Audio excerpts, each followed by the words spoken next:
స్వామివారికి సన్నిధానంలో మానవులు ఇచ్చిన వారు ఉపదేశాలు ఇచ్చిన వారు వస్త్రాలు ఇచ్చిన అందరూ కూడా పేరు చెప్తాం. కాబట్టి అందరూ కూడా ఇచ్చిన వారంతా కూడా స్వామివారి సన్నిధానంలో అందరూ కూడా ఒక హస్తాలు వెల్లడించుకుంటే స్వామివారి దివ్యమైనటువంటి అనుగ్రహం అందరూ కూడా జీవనంద కిశోర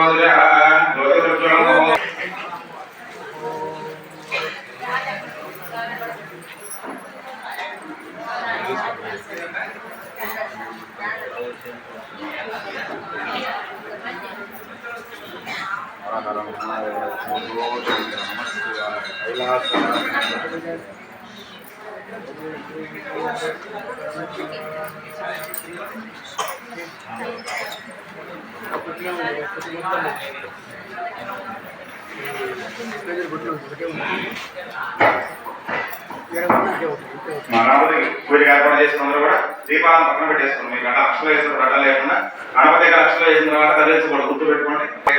మీ దగ్గర ఆసనం పాత్ర కలుసుకోండి. ఆసనం తాగి నీళ్ళు పాత్ర ఉండాలి, కలసం ప్రోక్షణీయ పాత్ర ఉండాలన్నమాట. మీ దగ్గర పెట్టేసుకోండి. కలస పాత్ర అనగా నీళ్లు చల్లడానికి ఉపయోగించేటువంటి కలస పాత్ర, నీళ్లు తాగేటువంటి పాత్ర ఆసన పాత్ర దగ్గర పెట్టేసుకోండి. వస్త్రాలను కూడా స్వామివారికి ఏర్పాటు చేసుకుని పూర్వజన్మలు అయితే వస్త్రాలు అయితే అన్ని కూడా తీసుకోవాలి.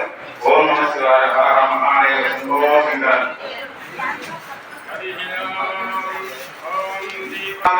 స్వామివారి కళ్యాణ మహోత్సవం మనం ఎంతో చేసుకోవడం, ఎంతో అదృష్టం మహత్కార్యం కలిగేటువంటి అవకాశం మనకు లభించిందంటే పూర్వజన్మ సుఖమే కానీ మరి ఇంకోటి లేదని మనం భావన చేసుకొని స్వామివారి కళ్యాణ మహోత్సవాన్ని మనం చేసుకున్నా.